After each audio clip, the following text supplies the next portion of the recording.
Mindfulness is paying close attention to your experiences, your choices, and your observations, and then asking why, right? Why do I do this? Why am I choosing this? Why am I making this choice? Mindfulness is simply that.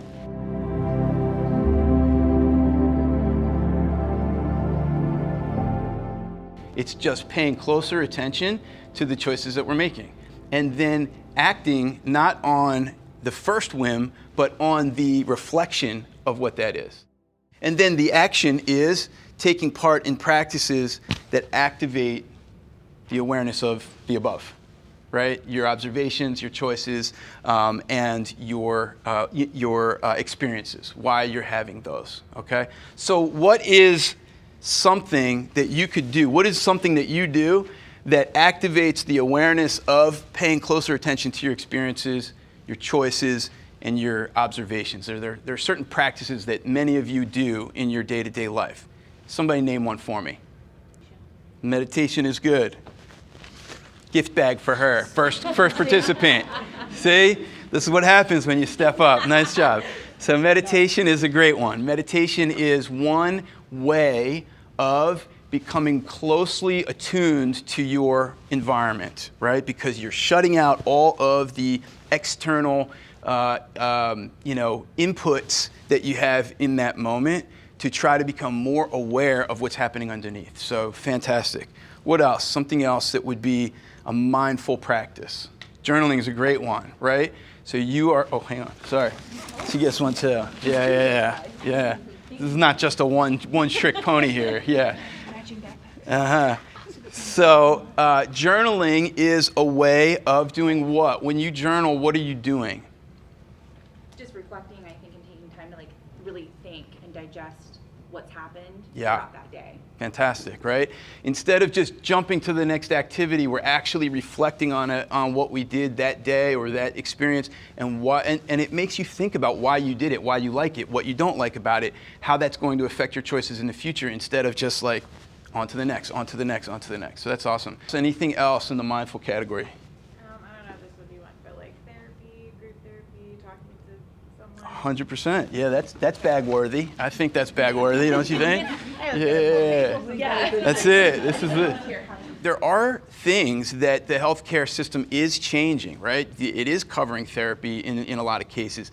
There are programs at many of your work sites that incentivize going to the gym. But by and large, the system as a whole is not set up that way. That's what we're kind of going uphill against, right?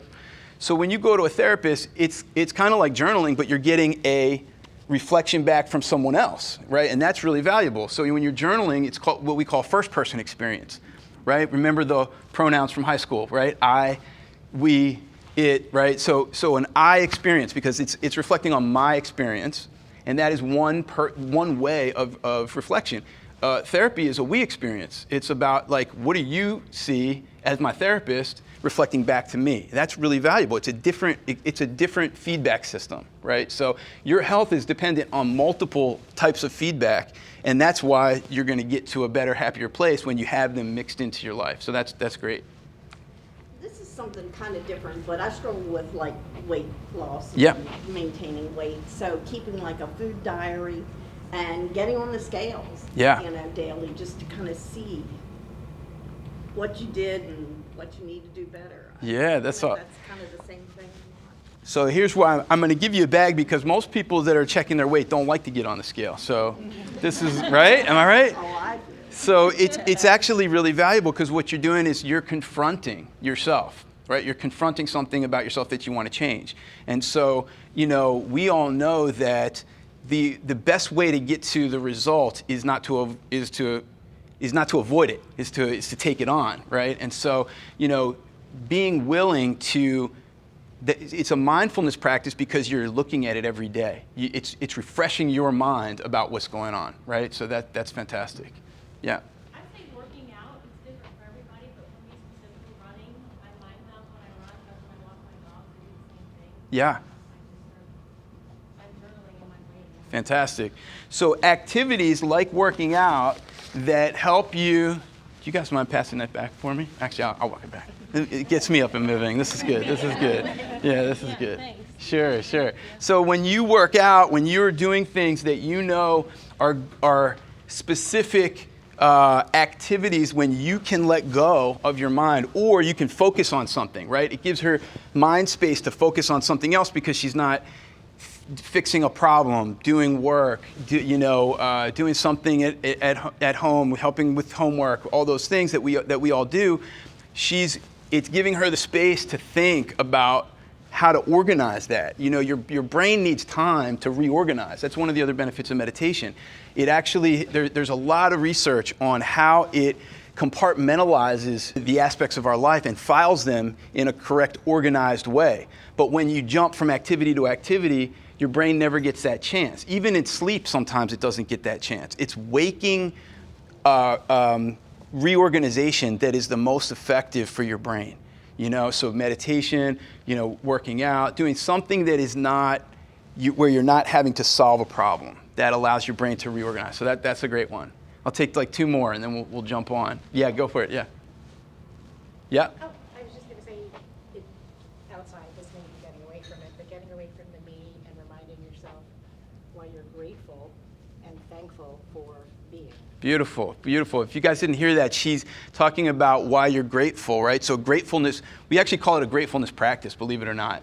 It's a practice that a lot of people do of saying what you're grateful for every day, right? Finding a time in your day where you're going to just repeat either, one big thing, or multiple little things, or combination, right? Figure out start with just one big thing. What am I most grateful for in my life? And just say it every day. Even if you think it's obvious, if you say it every day, it starts to reinforce that. And so we're reinforcing positive things into our brain as opposed to what's wrong with the world. It's very easy to figure out what's wrong with the world, right? I mean, we just had an election yesterday. 50% of the country is very unhappy, and 50% of the country is very happy. So you are pretty much unhappy today, depending on what happened yesterday, right? So we have to actually talk to ourselves and remind ourselves why that's not true. Why the happiness part is really valuable. And a gratitude practice is a great way to do that. It's a really, really important and valuable way to do that. The news, everything is kind of geared towards what's wrong with the world. We have to be stewards of. So you guys get a sense of what that means. You have to choose. You have to choose what it is that goes in and how you metabolize that, right? So gratitude is a great way to do that. Mindfulness, yes. Mine is that my husband and I are kind of accountability partners for each other. Mhm. So, like, for example, if we want to go out to eat, and I'm like, oh, let's just grab fast food, quick and easy. Like, he'll jump in and say, oh, well, why don't we do X, Y, Z? It's healthier. Like, kind of challenging each other to be better, but in a positive way. Beautiful, beautiful. So human relationships, finding relationships. Who knows this saying that goes, you're a product of the 5 people that you spend the most time with? Have you guys heard that? So if your partner is somebody that is really supportive in that, that's one really big person that is helping you to take the next step in whatever you're trying to achieve. Here are some other ones that maybe we didn't mention. So a lot of people use prayer for this, right? Prayer is a really good way of becoming mindful about your relationship to whoever that person is or thing is that you are praying to. Gratitude, we talked about. Silence, we talked about.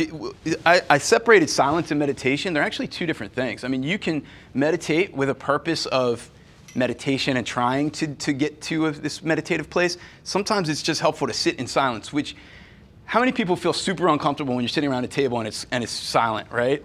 I mean, it is very uncomfortable. I have gone on some silent meditation retreats where you literally sit around the lunchroom and there's this many people at the table and no one is talking to each other, but it's designed that way. And even then, it feels uncomfortable, right? We are in a culture of relationships and we want to be in relationships, but silence allows that reintegration of your brain. It really just helps your brain to reintegrate.